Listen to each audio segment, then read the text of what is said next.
Some of the most shocking human experiments in history were not fiction, they were real. Scientists and governments have crossed ethical lines in the name of progress, often with devastating consequences.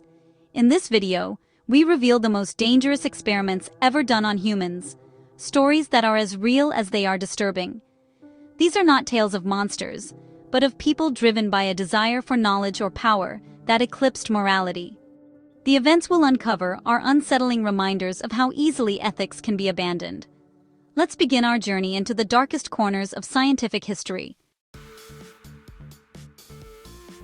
In 1932, Alabama, the U.S. Public Health Service began the Tuskegee study of untreated syphilis in the Negro male.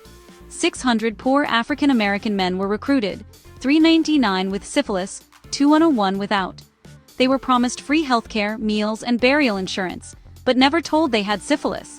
Instead, they were observed as the disease ravaged their bodies, all under the guise of treatment for bad blood. Even after penicillin became the standard cure in the 1940s, researchers withheld it, choosing data over human life. The men suffered blindness, heart disease, insanity, and death. Their wives and children were also affected. The study continued for 40 years, its findings published openly, while the men remained in the dark. When some were drafted for WBAFU and diagnosed, Tuskegee researchers blocked their treatment. The truth only came out in 1972, sparking national outrage and ending the study. The damage was irreparable, families destroyed, and a deep mistrust of the medical system sown in the Black community. The aftermath led to sweeping reforms in research ethics, including the Belmont Report, which established respect, beneficence, and justice as core principles. Survivors received medical benefits, but no program could undo the harm. The Tuskegee study remains a symbol of medical betrayal and the necessity of informed consent. It's a lesson in how easily trust can be shattered, and why ethical safeguards are essential. The legacy of Tuskegee still shapes medical research and public trust today. It's a warning: science without ethics can destroy lives. The story of Tuskegee is not just history, it's a call to vigilance. We must never forget the cost of unchecked power in science. The echoes of Tuskegee remind us, human dignity must always come first. Let's move to another chapter of human experimentation, one even darker. In wartime Manchuria, Unit 731 of the Imperial Japanese Army became a factory of horror.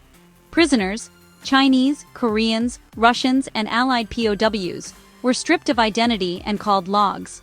They were subjected to vivisection without anesthesia, infected with deadly diseases, and used to test biological weapons. Plague, cholera, anthrax. These were unleashed on living people, then on entire cities, killing hundreds of thousands. Experiments included freezing limbs, exposure to radiation, and brutal endurance tests, all meticulously recorded. Mothers and children were gassed, prisoners dissected alive, and bodies used to perfect weapons of mass death. After Japan's surrender, the U.S. granted immunity to Unit 731's leaders in exchange for their research. The perpetrators walked free, their crimes hidden for decades. Unit 731 stands as a chilling example of science weaponized by war and stripped of humanity. Its legacy is a warning about the dangers of dehumanization and unchecked authority. The suffering inflicted there is almost unimaginable. For years, the Japanese government denied its existence. The truth, when revealed, shocked the world. Unit 731's victims were not just casualties of war, they were victims of science gone mad. Their story is a permanent scar on human history. We must remember, so it never happens again. During the Cold War, the CIA launched MK-Ultra, a secret program to master mind control. Universities, hospitals, and prisons became sites for illegal experiments, often on unwitting subjects. LSD and other drugs were administered without consent, aiming to break and reprogram the human mind. Operation Midnight Climax lured men into CIA-run brothels, where they were drugged and observed. Other methods included hypnosis, sensory deprivation, and psychological torture. Dr. Donald Ewan Cameron's treatments left patients with permanent brain damage. Many victims suffered psychosis, memory loss, and ruined lives. The death of Frank Olson, a CIA scientist secretly dosed with LSD, remained shrouded in suspicion. In 1973, the CIA destroyed most MK-Ultra files, but survivors and whistleblowers exposed the truth. MK is a stark warning about the abuse of power and the dangers of secret government programs. It showed how fear and paranoia can override ethics and law. The program's legacy is a reminder: human rights must never be sacrificed for security. The scars of MK still haunt its victims and our collective conscience. Let's turn to another chapter of medical horror. In Nazi concentration camps, doctors became executioners in the name of science. Prisoners were subjected to high-altitude, freezing, and sterilization experiments. Most did not survive. Dr. Mengelé's obsession with twins led to grotesque surgeries and deadly infections.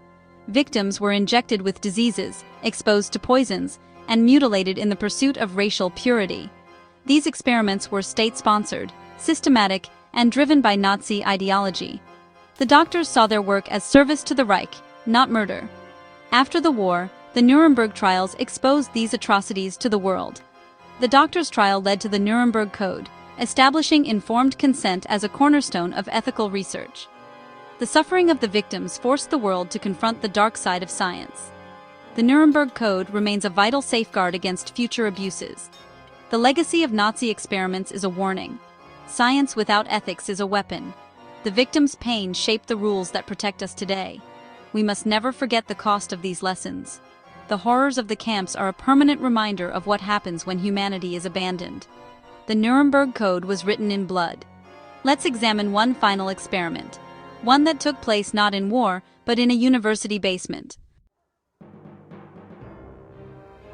In 1971, psychologist Philip Zimbardo set up a mock prison in Stanford's basement to study the effects of power and authority. 24 students were randomly assigned as guards or prisoners. The experiment was meant to last 2 weeks, but collapsed after just 6 days. Guards quickly became abusive, humiliating, and tormenting prisoners. Prisoners suffered emotional breakdowns, some released after only days. The line between role-play and reality vanished. Zimbardo himself lost objectivity. The study ended only when an outsider, Christina Maslach, was horrified by the abuse and demanded it stop. The experiment revealed how easily ordinary people can commit cruelty when given unchecked power. It showed that evil acts are not always done by evil people, but by those shaped by toxic environments. The Stanford prison experiment remains controversial, but its lesson is clear. The situation can corrupt even the best of us. It's a warning about the fragility of morality and the dangers of authority without oversight. The experiment's legacy endures in psychology and ethics. It reminds us to question power and to protect the vulnerable.